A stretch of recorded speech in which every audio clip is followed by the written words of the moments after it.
Bem-vindos ao nosso canal.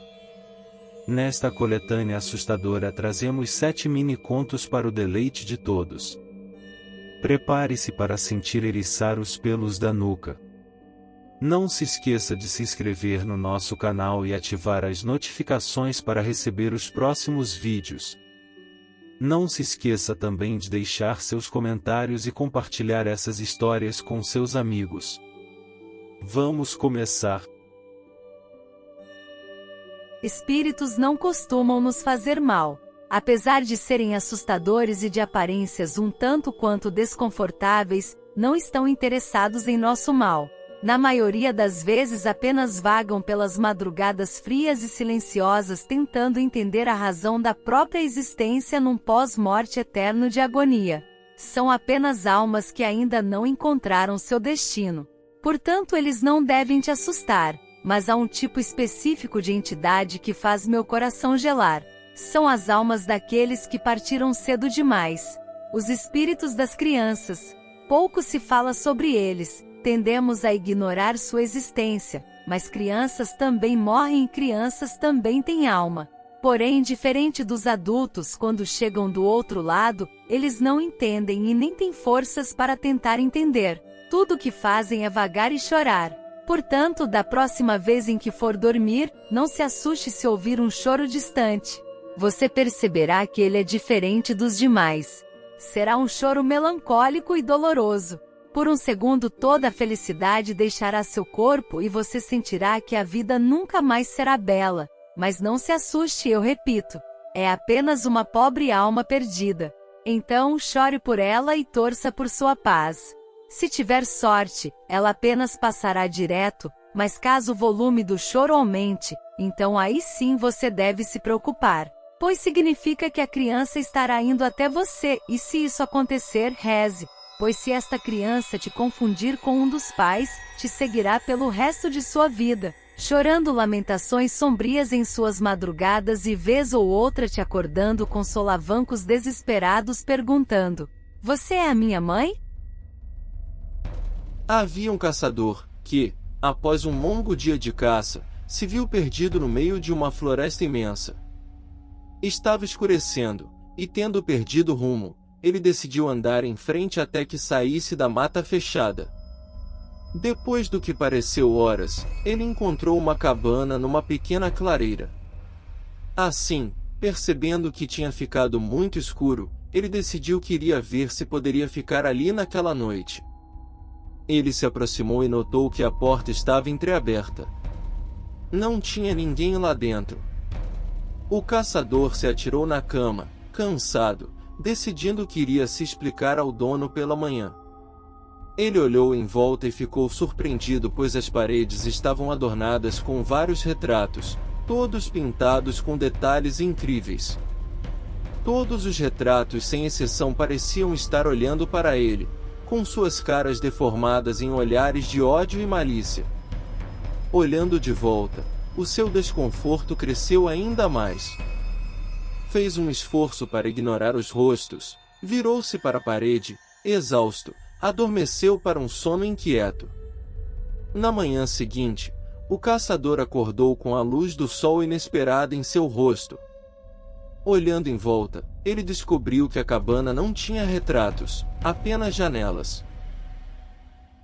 Em uma noite dessas de farras e muita bebedeira, um grupo de jovens ainda bem animados da festa, resolveu voltar a pé para o apartamento onde estavam hospedados naquela semana. Eles gargalhavam, bagunçavam e gritavam pelas ruas escuras por onde passavam, incomodando os moradores e transeuntes da cidade. De repente, o grupo entrou em uma rua escura e deserta. Essa rua passava bem em frente ao cemitério e, sabendo disso, um dos garotos resolveu contar uma história que permeava aquele local. Vocês sabiam que é extremamente proibido pisar em um túmulo depois do sol se pôr? Dizem que, se alguém fizer isso, despertará o morto enterrado ali e este agarrará a sua perna e o puxará para dentro da sepultura. "Ah, Leon!" gritou horrorizada uma das meninas. "Para de contar mentiras, Pedro. Tá assustando a gente. Isso é apenas uma lenda, galera. Não acreditem nele não. Falou uma outra menina. Ué. Se você é tão corajosa assim, por que você não vai lá e mostra pra gente que isso que eu falei é mentira? Eu te dou R$ 100 se você for lá dentro e pisar em uma das sepulturas agora. Eu vou mesmo. Disse ela. Então, para provar que você foi mesmo, enfie esta faca na sepultura. Aí sim, a gente vai saber que você não tentou enganar a gente. Sem pensar duas vezes, a garota tomou a faca do rapaz e entrou no cemitério sob o olhar apreensivo dos outros colegas. O silêncio era mortal. O frio era como se agulhas penetrassem o corpo e atravessassem os ossos. Os corredores longos pareciam não ter fim. A todo momento aquela sensação de estar sendo observada por milhares de olhos escondidos pelas lápides tomava conta da menina. Quando finalmente chegou no centro do cemitério, olhou em volta, respirou fundo e escolheu um túmulo. Pisou nele, cravou a faca rapidamente, se levantou e tentou correr, mas algo lhe prendeu. Tentou desesperadamente se desvencilhar enquanto gritava loucamente por socorro, mas algo lhe impedia de sair dali. Ao ouvir os gritos da colega, os outros jovens, muito assustados, correram ao encontro da moça para ajudá-la. Porém, quando eles chegaram, se depararam com uma cena terrível.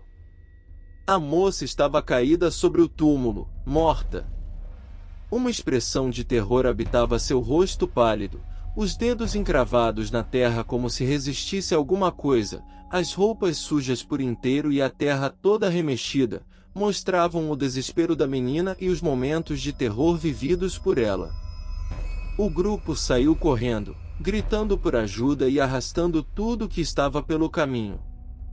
No outro dia, a polícia apareceu para averiguar a história maluca que os garotos haviam contado na delegacia e, ao se depararem com a moça morta no cemitério, logo perceberam que, sem querer, a moça tinha cravado a faca no túmulo junto com a sua própria saia. Lexi Morgan teve um pesadelo. Ela estava subindo uma escadaria escura e quando chegou ao topo, entrou em um quarto. O carpete do quarto era composto de grandes quadrados que pareciam alçapões e cada uma das janelas era fechada com grandes pregos que saíam da madeira.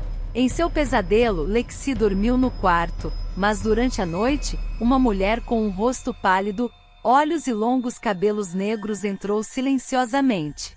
Ela se inclinou sobre a cama e sussurrou: "Este é um lugar maléfico. Fuja enquanto você ainda pode." Então, a mulher de cabelos negros agarrou seu braço. Lexi Morgan acordou com um grito e ficou acordada o resto da noite, tremendo muito de medo. De manhã, ela disse à proprietária que decidirá não ir a Kingston depois do que acontecerá. "Eu não posso dizer por que ela disse, mas eu simplesmente não consigo ir até lá." "Então, por que você não vai a Dorset?" perguntou a proprietária. "É uma cidade bonita e não é muito longe." Então, Lexi decidiu ir para Dorset. Alguém disse que ela poderia encontrar um quarto em uma casa no topo da colina. Era uma casa de aparência agradável, e a proprietária ali, uma mulher gorducha e maternal, era legal demais. "Vamos olhar o quarto", disse ela. "Eu acho que você vai gostar." Eles caminharam por uma escadaria escura como a do sonho de Lexi. Nestas casas antigas, as escadas são todas iguais, pensou Lexi. Mas quando a senhoria abriu a porta do quarto, era o quarto do seu sonho, com o mesmo tapete e as mesmas janelas fechadas com grandes pregos. "Isso deve ser apenas uma coincidência", Lexi disse a si mesma. "E aí, você gostou?" perguntou a senhoria. "Eu não tenho muita certeza", disse Lexi. "Bem, tome o tempo que precisar", disse a proprietária. "Vou trazer um pouco de chá enquanto você pensa sobre isso." Lexi sentou na cama olhando para o tapete e os grandes pregos. Logo houve uma batida na porta. "A senhoria já trouxe o chá?" pensou ela. Mas não era a proprietária. Era a mulher com o rosto pálido, os olhos e longos cabelos negros. Lexi Morgan pegou suas coisas e fugiu. Quando eu era criança, minha mãe sempre me contava que falar a palavra desgraça atrai o mal. Toda vez que eu dizia essa palavra, ela me fazia repetir a reda da que praga do inferno. Na verdade, eu nunca entendi o motivo, até o dia em que ela mesma, num surto de raiva com meu pai, gritou desgraça repetidas vezes dentro de casa. Como já faz muito tempo, eu não me lembro o real motivo que a deixou tão nervosa, já que meu pai não morava conosco, mas me lembro que ela chegou até a quebrar uns pratos no chão, tamanha era a sua raiva. Logo depois da discussão, ela se trancou em seu quarto e caiu num choro profundo. Tão profundo que eu conseguia ouvir seus soluços do lado de fora. Eu bati na porta e ouvi sua voz embargada, porém doce, dizer que estava tudo bem e que eu precisava ir dormir. Então, mesmo contrariado, fui para o meu quarto. Mas, acordei no meio da noite, ouvindo um rangido estranho, vindo do quarto dela. Percebi que seu choro havia cessado, mas agora, eu ouvia nitidamente sua voz, implorando para que algo, ou alguém, a deixasse em paz. Acho que ela estava falando ao telefone. Será que era com o meu pai novamente? De repente, ouvi o barulho de passos correndo pela parede e me apavorei. Fiquei congelado, paralisado. Não conseguia me mexer. Fiquei apenas escutando aquela discussão de uma pessoa só. Pouco tempo depois, a porta do meu quarto abriu. Então, minha mãe sussurrou meu nome e me chamou insistentemente para fora. Me levantei e a acompanhei. Ela me puxava de forma brusca, quase que me arrastando pela casa. Assim que passamos pela porta do quarto dela, eu pude jurar que vi uma criatura bizarra. Nesse momento eu já estava bem acordado, então sei muito bem o que eu vi. Num relance, eu vi aquele vulto alto, cabelos longos e pele enrugada, apontando para minha mãe com a boca escancarada. A criatura emitia um ruído agudo, como o de um porco no momento do abate. Mas não conseguia sair de trás da porta. Com lágrimas nos olhos de tanto medo, a única coisa que eu ouvi minha mãe pedir foi para que eu não olhasse novamente para trás. Ela afirmava que iríamos dormir na casa da minha tia naquela noite. Quando chegamos no quintal totalmente escuro, percebi que minha mãe rezava baixinho. Ao me olhar, ela entendeu minha expressão de pavor e dúvida e, sem que eu perguntasse nada, ela passou as mãos nos olhos molhados e disse, desviando o olhar: era a desgraça que estava lá. Aquela região apresentava-se ultimamente aterrorizada e alarmada. Aconteciam já, há alguns meses, sequências de estupros e assassinatos de mulheres jovens. Elas eram encontradas com sinais de violência física com requintes de crueldade, além da violência sexual a que eram igualmente submetidas. Até os policiais e investigadores mais experientes sentiam-se nauseabundos com as cenas grotescas dos crimes, pois os corpos das vítimas eram encontrados em condições deploráveis. O criminoso não deixava rastros e nenhuma impressão digital, gota de sêmen ou outro material genético que porventura pudesse servir de pista. Era extremamente meticuloso, mas um detalhe chamava a atenção. O criminoso deixava uma flor sobre a vítima. Sim, uma flor bonita em cima do corpo sem vida e banhado em sangue. Portanto, este era seu modus operandi. Os intervalos dos crimes eram inteligentemente planejados e, algumas vezes, até coincidiam com outros acontecimentos. Tudo isso, para que o serviço de investigação ficasse dividido e ocupado entre uma ocorrência e outra. Em seu apartamento, O homem chegará cansado de um dia exaustivo de trabalho e, após tomar seu relaxante banho, passou a arrumar num lindo vaso em uma mesa de centro, lindas flores do campo, escolheu uma gérbera, a mais bonita do buquê, cheirou-a e depositou-a sobre a mesa. Ele abriu uma gaveta e pegou sua faca afiadíssima. Fazia muito frio e chovia aquela noite. Então, o homem saiu à caça munido de seus pertences, a faca e a flor, pois ele não poderia esquecer da flor. Escolheu um lugar relativamente ermo, um parque residencial. Pôs-se atrás de uma árvore de onde possuía uma visão global do local. Lógico que ele já estivera ali durante o dia a fim de realizar a pesquisa de campo e o planejamento da ação. E passou a aguardar. Passadas algumas horas avistou uma mulher e uma criança. Ele já sentia seu membro rijo de excitação em pensar no medo e no desespero que causaria às vítimas e ainda teria uma criança de brinde. Seriam 2 mortes. Era seu dia de sorte. Ele saiu por detrás da árvore e passou a segui-las. A mulher olhou para trás e apertou o passo. O homem então agiu igualmente, passando por elas, arrastando-as e empurrando-as para um pequeno beco. As 2 vítimas caíram no chão e se abraçaram.